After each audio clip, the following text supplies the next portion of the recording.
CM Pushkar Singh Dhami ने पंजाब के जीरकपुर में किया प्रचार। भाजपा प्रत्याशी परनीत कौर के लिए मांगे वोट, कहा आज पंजाब में नशे का बोलबाला।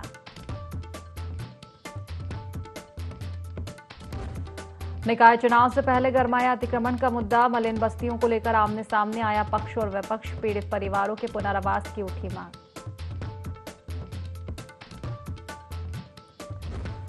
हरिद्वार में बिजली कटौती से पानी की बड़ी किल्लत। जल संस्थान में कांग्रेस ने किया हंगामा, ढोल और बाल्टी बजवाकर की नारेबाजी।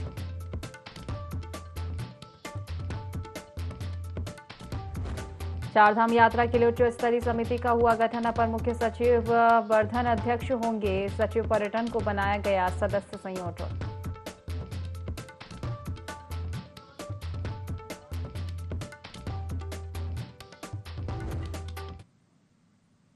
नमस्कार, IND 24 देख रहे हैं आप और मैं हूं आपके साथ खुशी व्यास। तो देखिए, आखिरी और अंतिम चरण के चुनाव के लिए सभी राजनीतिक दलों ने पूरी ताकत झोंक दी है। ऐसे में बीजेपी के स्टार प्रचारक और उत्तराखंड के मुख्यमंत्री पुष्कर सिंह धामी ने पंजाब के जीरकपुर में जनसभा की और पटियाला से बीजेपी प्रत्याशी परनीत कौर के समर्थन में जनता से वोट की अपील की। इस दौरान सीएम धामी ने जहां बीजेपी की उपलब्धियां गिनाई तो वहीं विपक्ष पर भी जमकर निशाना साधा।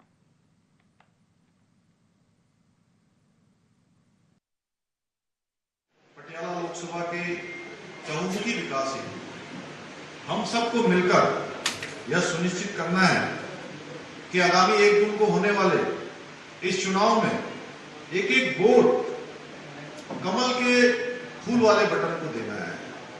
एक एक वोट की आपकी ताकत से हमारा देश मजबूत होने वाला है। एक एक वोट से विकसित भारत का संकल्प पूरा होने वाला है। एक एक वोट से इस पटियाला लोकसभा और पंजाब और देश के अंदर समृद्धि आने वाली है। देश का भविष्य बनने वाला है, क्योंकि कमल पर दिया हुआ हर एक वोट सीधे सीधे हमारे प्रधानमंत्री आदरणीय मोदी जी को ताकत देने वाला है, मजबूत करने वाला है। क्योंकि हम सब जानते हैं मोदी जी के नेतृत्व में भारत ने नए कीर्तिमान स्थापित किए हैं। बड़े बड़े एक्सप्रेस वे, ग्रीनफील्ड हाईवे, अनेक हवाई अड्डे देश के अंदर बने हैं। दूसरी तरफ IIT, IIM, एम्स जैसे विश्व स्तरीय शैक्षणिक संस्थान बने हैं, विश्वविद्यालय बने हैं। पंजाब के अंदर 60 सालों तक देश के अंदर एक पार्टी की सरकार रही है, लेकिन एक एम्स तक नहीं खुल पाया था हवाई अड्डे। प्रधानमंत्री आदरणीय मोदी जी ने यहाँ पर एम्स खोला। भटिंडा में एम्स संचालन शुरू हो गया है और आपके बगल में ही देहरादून जिले में ऋषिकेश में, उत्तराखंड में भी एम्स का संचालन शुरू हो गया है। हिमाचल में भी एम्स का संचालन शुरू हो गया है। हर एक राज्य के अंदर जो काम कभी नहीं हुए वो काम आदरणीय मोदी जी के नेतृत्व में हो रहे हैं। आज भारत मैन्युफैक्चरिंग का, इनोवेशन का एक बड़ा हब बन रहा है, जिसके कारण आज रोजगार भी बढ़ रहा है, हमारी आर्थिकी भी बढ़ रही है, अर्थव्यवस्था भी बढ़ रही है। यही कारण कि आज भारत दुनिया की 5वीं सबसे बड़ी अर्थव्यवस्था बन गया।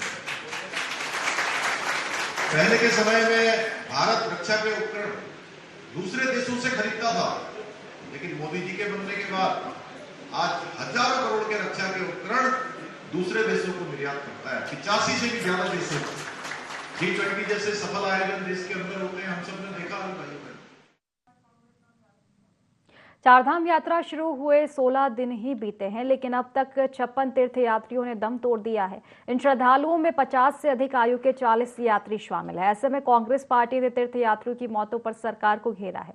कांग्रेस पार्टी के वरिष्ठ नेता और पूर्व कैबिनेट मंत्री हीरा सिंह बिष्ट का कहना है कि चारधाम यात्रा निश्चित रूप से अव्यवस्थित चल रही है और इससे केंद्र और राज्य के साथ ही प्रदेश की छवि भी खराब हो रही है। उन्होंने कहा कि चारधाम यात्रा मार्गों पर सरकार ने यात्रियों की सुविधाओं के लिए कोई इंतजाम नहीं किए हैं और न ही यात्रा में स्वास्थ्य व्यवस्थाएं चाक चौबंद की गई है।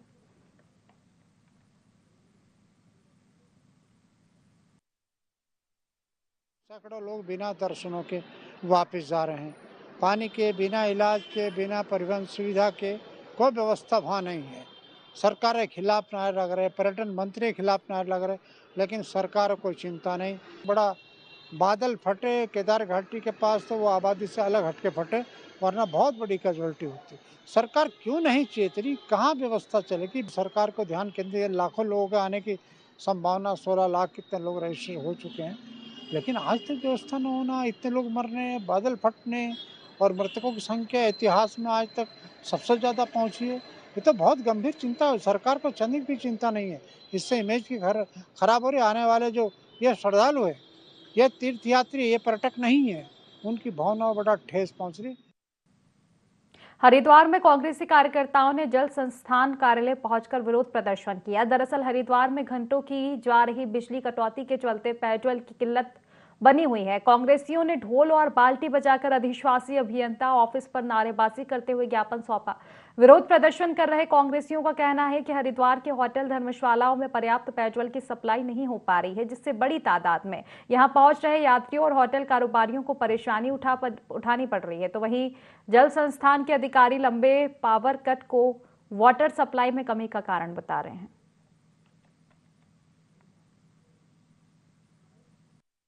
लाखों यात्री जो है हरिद्वार में माँ गंगा का स्नान करने आ रहे हैं, मंदिरों के दर्शन करने आ रहे हैं, और ये सरकार जो कि जो है गंगा जी पे, मंदिरों पे और हिंदू धर्म की बात करके आई हुई है।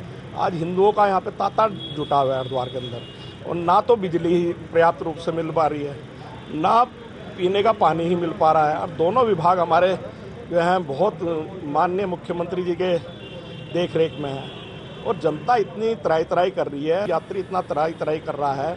जब हम बाजार में घूमते हैं तो यात्री हमें जो है बार बार कहता है कि 50-50 रुपए की जो है हमें पानी खरीद के पीना पड़ता है। चारधाम यात्रा के 2 हफ्ते बीत जाने के बाद श्रद्धालुओं की बड़ी संख्या उत्तराखंड पहुंची है, जिससे सबसे ज्यादा कमाई गढ़वाल मंडल विकास निगम की हुई है। आपको बता दें कि अब तक की यात्रा में गढ़वाल मंडल विकास निगम ने 22 करोड़ रुपए की कमाई की है। वहीं चारधाम यात्रा मार्ग पर गढ़वाल मंडल विकास निगम के 80 से ज्यादा होटल हैं, जहां यात्रियों के ठहरने और खाने पीने की व्यवस्था की जाती है, और हर साल इस व्यवस्था के लिए फरवरी से ही ऑनलाइन बुकिंग शुरू हो जाती है, जो पूरी यात्रा सीजन के दौरान चलती है। वहीं गढ़वाल मंडल विकास निगम के एमडी विनोद गोस्वामी ने कहा कि यात्रा में बड़ी संख्या में श्रद्धालु उत्तराखंड पहुंच रहे हैं और आने वाले दिनों में यात्रा से गढ़वाल मंडल विकास निगम को रिकॉर्ड कमाई होने का अनुमान है।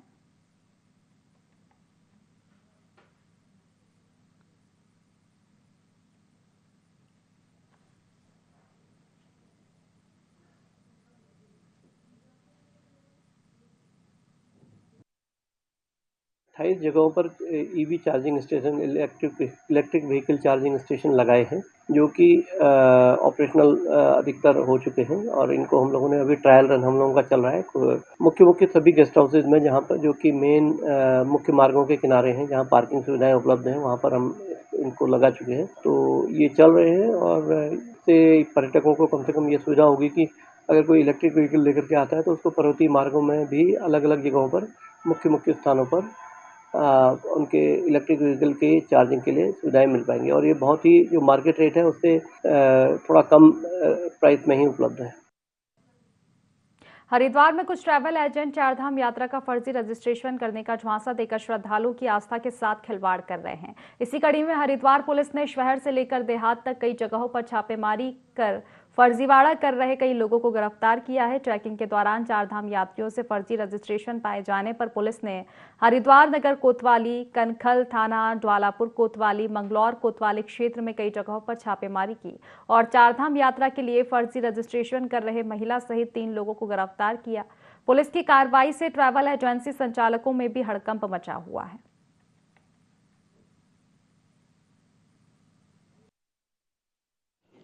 हरिद्वार पुलिस ने लगातार जो चारधाम में जो फर्जी रजिस्ट्रेशन या नामों को एडिट करके अलग अलग डेटों में चारधाम यात्रियों को बहला के यहाँ से ले जाया जा रहा था, इस परिप्रेक्ष्य में पुलिस ने एक कार्रवाई करते हुए अलग अलग थानों में करीब 8 मुकदमे अभी लिखे गए हैं। अभी 3-4 मुकदमे और अभी लिखे जाने हैं। कुल इसमें 3 अरेस्टिंग अभी तक की हैं, और साथ में ही जो लैपटॉप है और उनके जो कंप्यूटर्स के जितने भी सेगमेंट्स हैं उन सभी को हम लोगों ने सीज किया है। इसके पीछे और कौन कौन लोग हैं या कहां से इस तरीके का ये एक नेटवर्क चल रहा है, इस पर भी हम लोग लगातार वर्क कर रहे हैं। जो आज रजिस्ट्रेशन के संदर्भ में पुलिस की जो कार्रवाई हो रही है कुछ फर्जी रजिस्ट्रेशन के संदर्भ में, वो उचित है। कहीं ना कहीं पुलिस प्रशासन का काम है कि किसी भी इस प्रकार की एक्टिविटी पे उसको रोकना, उस पर ध्यान देना। आपके माध्यम से मैं अनुरोध करना चाहूँगा, जो भी तीर्थयात्री उत्तराखंड प्रदेश में आ रहे हैं, चारधाम यात्रा पे आ रहे हैं, वो प्रॉपर रजिस्ट्रेशन लेकर आएँ। रजिस्ट्रेशन की व्यवस्था जो बनी हुई है उसका अनुपालन करें। ट्रैवल की जो व्यवस्थाएं हैं, जो टूरिज्म की जो व्यवस्थाएं हैं, उस पे उसका कोई नेगेटिव इम्पैक्ट ना आए, और कहीं ना कहीं रोजगार की दृष्टि से भी। तो एक तो छुट्टियों का सीजन, उस पर चारधाम यात्रा, और उस पर भी वीकेंड के चलते इतनी बड़ी संख्या में श्रद्धालु हरिद्वार पहुंचे हैं कि पूरा हरिद्वार जाम के झाम से जूझ रहा है। हाईवे हो या अंदर शहर की सड़कें, सभी जगह जाम की स्थिति बनी हुई है। हाईवे पर बड़ी संख्या में देश भर से आए वाहनों, इसमें खासकर दिल्ली, हरियाणा, पंजाब, उत्तर प्रदेश आदि से बड़ी संख्या में आ रहे वाहनों के चलते जाम लगा हुआ है। जगह जगह जाम से यात्री परेशान हो रहे हैं। पुलिस कर्मियों को भी इस जाम से जूझना पड़ रहा है। जाम के साथ ही लोगों को भीषण गर्मी का सामना भी करना पड़ रहा है।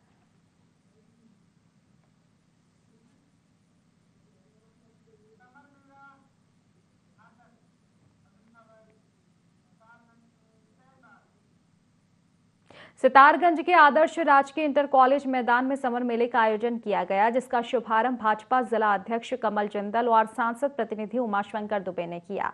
ये मेला 10 जून तक चलेगा। आपको बता दें कि मेले में एंट्री गेट पर ही इंडिया गेट बनाया गया है। बच्चों के मनोरंजन के लिए झूले भी इस मेले में लगाए गए हैं।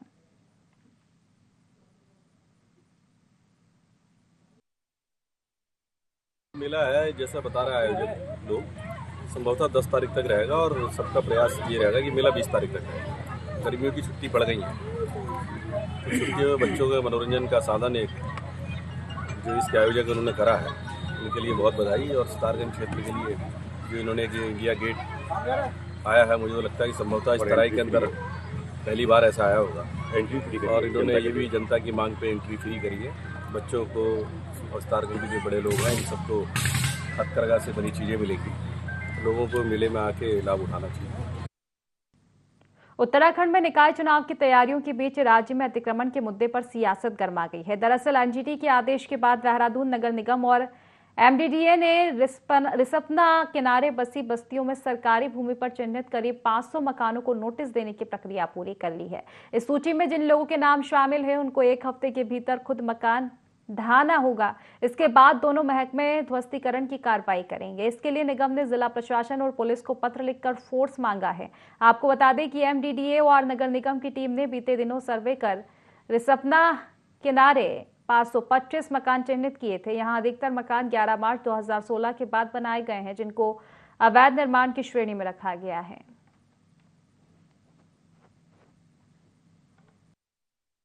भारतीय जनता पार्टी किसी भी मलिन बस्ती को तोड़ने की योजना नहीं बना रही है, नहीं भारतीय जनता पार्टी की सरकार की कोई ऐसी मंशा है। लेकिन एनजीटी के आदेश जो हुए हैं उसको लेकर सरकार उसको गंभीरतापूर्वक ले रही है, और उसके जो आदेश एनजीटी के जो आदेश हैं उसका गंभीरतापूर्वक से अध्ययन किया जा रहा है, और गरीब आदमी को किसी भी प्रकार का कोई नुकसान न हो, इसके लिए भी सरकार पूरी तरह से तैयार है। बस्तियों का नियमितीकरण करना है या उनको जो है हटाना है, इस मामले में भाजपा की कोई नीति है ही नहीं। आप देखिए ना, भाजपा जो है एक ओर तो बस्तियों को बचाने के लिए अध्यादेश लेके आई, दूसरी ओर जो है आप बस्तियों को नोटिस दे रहे हैं। अब जो है बस्तियों को अगर आप उजाड़ना चाहते हैं तो उनको कहाँ विस्थापित करेंगे? उनके पुनर्वास की क्या योजना सरकार के पास है? निश्चित तौर पर जनता जो है आने वाले समय में, चाहे वो निकायों के चुनाव हो, चाहे विधानसभा के चुनाव है, भाजपा को सबक सिखाने का काम करेगी। चारधाम यात्रा को लेकर उच्च स्तरीय समिति का गठन कर दिया गया है, जिसमें अपर मुख्य सचिव वर्धन अध्यक्ष होंगे। सचिव पर्यटन को सदस्य संयोजक बनाया गया है। वहीं चारधाम यात्रा को लेकर बीकेटीसी अध्यक्ष राजेंद्र अजय का कहना है कि इस साल बड़ी संख्या में श्रद्धालु चारधाम यात्रा के लिए आ रहे हैं। शुरुआती दौर में कुछ कठिनाइयां हुई थी, लेकिन सरकार और सीएम धामी के नेतृत्व में चारधाम यात्रा सकुशल चल रही है। प्रदेश व सरकार के साथ बद्री केदार समिति और विभागों का प्रयास है कि तीर्थयात्रियों की यात्रा सुरक्षित रहे, इसीलिए निरंतर प्रयास किए जा रहे हैं।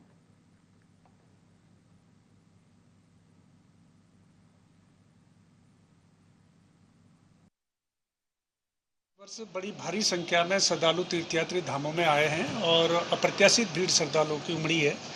शुरुआती दौर में कुछ कठिनाइयां जरूर हुई, क्योंकि आप जानते हैं कि जो हमारे धाम है वो उच्च हिमालयी क्षेत्र में अवस्थित है। वहाँ की भौगोलिक परिस्थितियां बड़ी विकट हैं, मौसम वहाँ पर लगातार चुनौती बनी रहती है।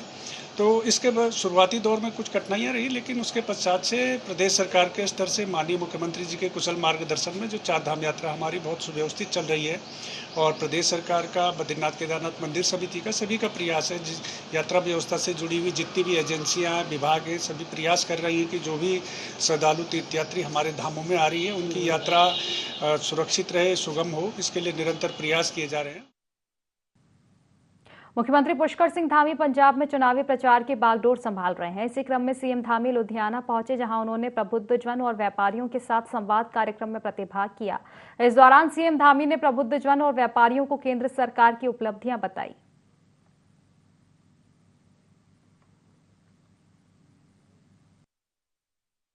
और यहाँ हम सब एकत्र हुए तो एक बात तय है कि मेरे मन में उद्योग जगत, इस व्यापार समूह के लोग, व्यापार संघों के प्रतिनिधियों के नाते मैं आप सबको देखकर ये कह सकता हूं कि मोदी जी को तीसरी बार प्रधानमंत्री बनाने के लिए आप सब लोगों ने अपना मन बनाया हुआ है, अपना संकल्प लिया। देखिए, पिछले 10 वर्षों का जो कालखंड है वो आदमी प्रधानमंत्री मोदी जी ने एक एक पल और एक एक क्षण देश के लिए लगाया है। और जब हम इस लोकतंत्र के महायज्ञ को देखते हैं तो एक तरफ हमको वो पार्टियां दिखाई देती हैं जो आज पूरी तरह से अपने परिवारवाद में है, भ्रष्टाचार में है या तुष्टीकरण में है। आदरणीय प्रधानमंत्री मोदी जी के नेतृत्व में भारतीय जनता पार्टी और एनडीए गठबंधन केवल और केवल जो मोदी जी का संकल्प है कि 140 करोड़ देशवासी मेरा परिवार है, मुझे अपने परिवार जनों के लिए काम करना है। चारधाम यात्रा के दौरान ट्रांजिट कैंप में तैनात पुलिस कर्मियों में से 2 उप निरीक्षकों निखिलेश और आरती की एक ऐसी जोड़ी है जो रिश्ते में पति पत्नी है। यात्रा के दौरान यात्रियों की सुरक्षा और सेवा के लिए एक फोर्स तैनात किया गया है। ये दोनों अधिकारी छोटे छोटे बच्चों को घर पर छोड़कर 18 घंटे श्रद्धालु की मदद करने का काम कर रहे हैं। एसपी देहात भी इन दोनों पुलिस अफसरों की कार्यशैली से बेहद खुश है। उन्होंने दोनों पुलिस अफसरों को प्रशस्ति पत्र देकर उनकी हौसला अफजाई करने का दावा किया है।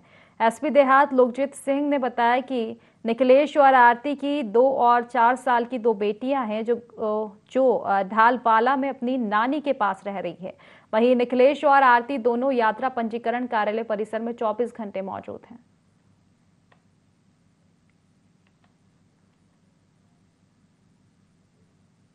अभी इस समय बहुत चुनौतीपूर्ण जगह पुलिस के लिए भी बनी हुई है, प्रशासन के लिए भी, क्योंकि यहाँ यात्री काफ़ी समय से रुके हुए हैं, तो उनको मैनेज करना एक बड़ी चुनौती है।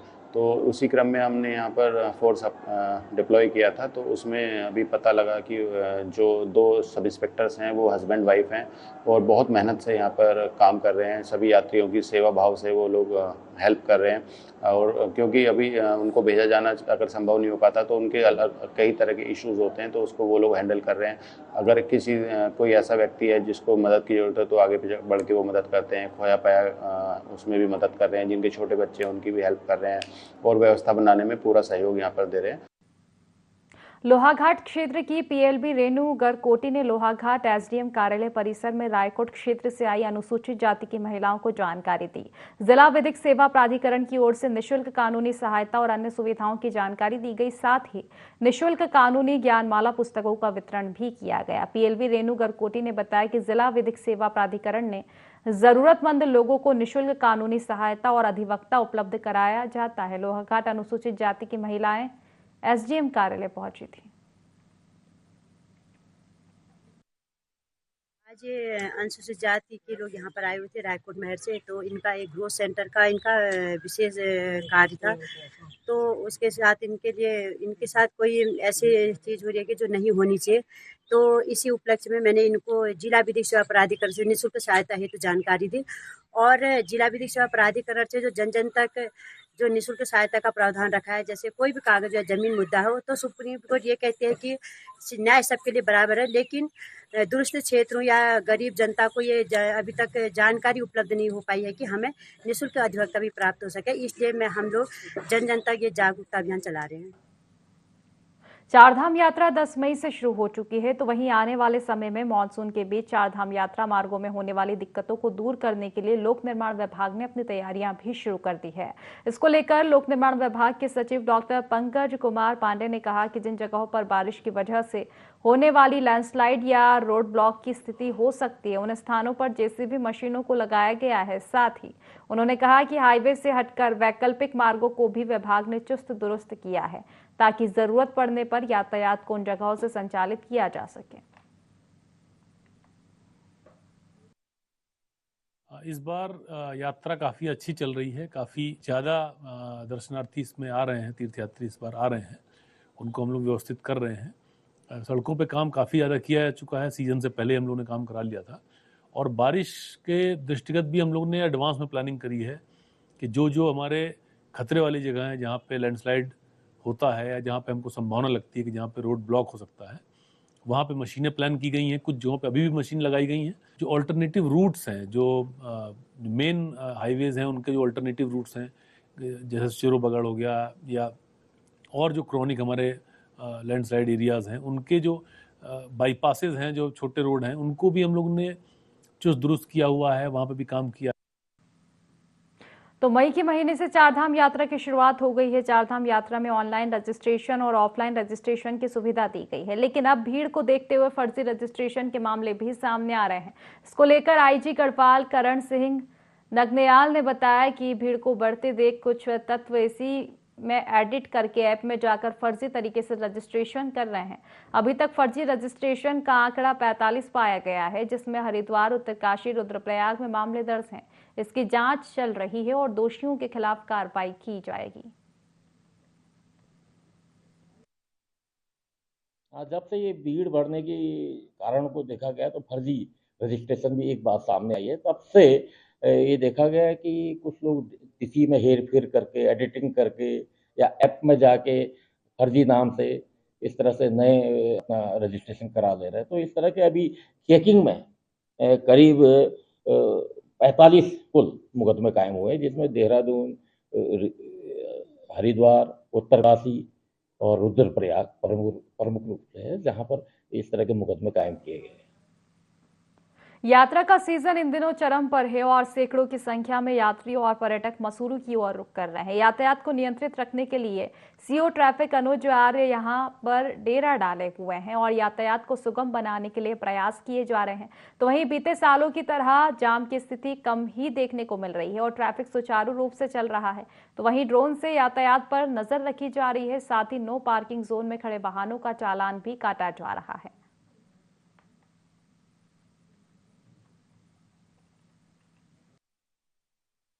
सबसे पहले मैं ये बता दूं, लैंडौर की व्यथा तो दिन प्रतिदिन बहुत ही ज़्यादा बिगड़ती जा रही है और उसके पीछे अगर पार्किंग की सिचुएशन देखेंगे तो ये बहुत ही ज़्यादा चरमरा गई है।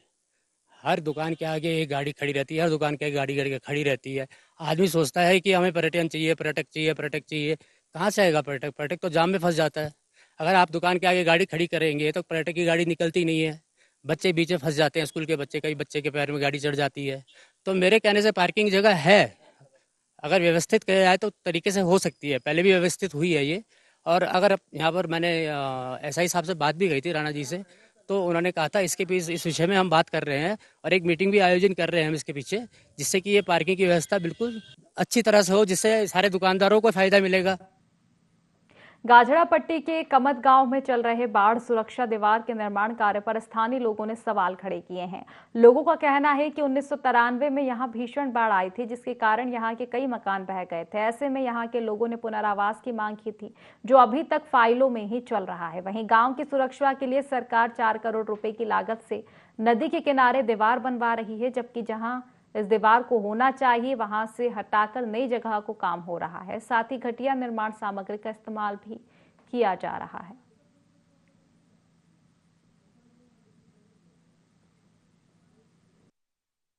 जो कार्य चल रहा है, निर्माण कार्य चल रहा है, सिंचाई विभाग के द्वारा कार्यदायी संस्था सिंचाई विभाग उसमें ये निर्माण कार्य बिल्कुल भी इसकी जो गुणवत्ता है वो बिल्कुल अच्छी नहीं है। हम ये चाहते हैं कि ये कार्य जो है मानकों के हिसाब से हो और उच्च गुणवत्ता का हो। आपके माध्यम से हम अपनी आवाज़ को जो है शासन प्रशासन तक पहुंचाना चाहते हैं, क्योंकि हमारी आवाज़ को सुनने वाला कोई नहीं है। सरकार द्वारा ये जलकुंड नदी है और बस्ती की लगातार हम पहले तो पुनर्वास की मांग कर रहे थे, लेकिन सरकार का इस समय पुनर्वास का तो मामला ही नहीं है, तो इसलिए यहाँ पर सुरक्षा हेतु यहाँ पर 4.25 करोड़ रुपए स्वीकृति हुई और ये देखा जा रहा है कि मानकों के हिसाब से थोड़ी काम नहीं पाया जा रहा है। चारधाम यात्रा के दौरान धामों के 50 मीटर के दायरे में यात्रियों द्वारा रील बनाने के खिलाफ ऑपरेशन मर्यादा के तहत उत्तराखंड की मित्र पुलिस सख्ती से कार्रवाई कर रही है। इस बात को लेकर आईजी गढ़वाल करण सिंह नगनियाल ने कहा कि कानूनी प्रक्रिया के अंतर्गत पुलिस एक्ट 81 के तहत रील बनाने वाले व्यक्ति का मोबाइल फोन लेकर रील डिलीट कर रही है और आर्थिक दंड भी उनको दे रही है। साथ ही उन्होंने कहा कि चमोली जनपद में अब तक 70 लोगों के खिलाफ कार्रवाई की जा चुकी है। इसी तरह ऑपरेशन मर्यादा के तहत केदारनाथ मार्ग पर अब तक 66 लोगों के खिलाफ मुकदमे दर्ज हुए हैं।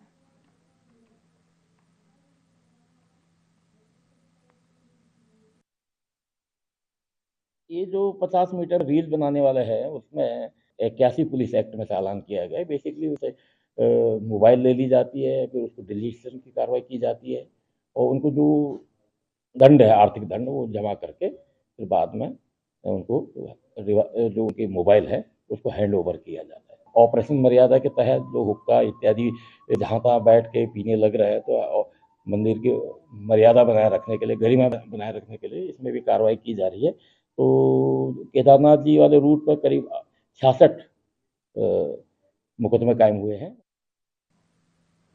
फिलहाल इस बुलेटिन में बस इतना ही। आप बने रहिए IND24 के साथ। नमस्कार।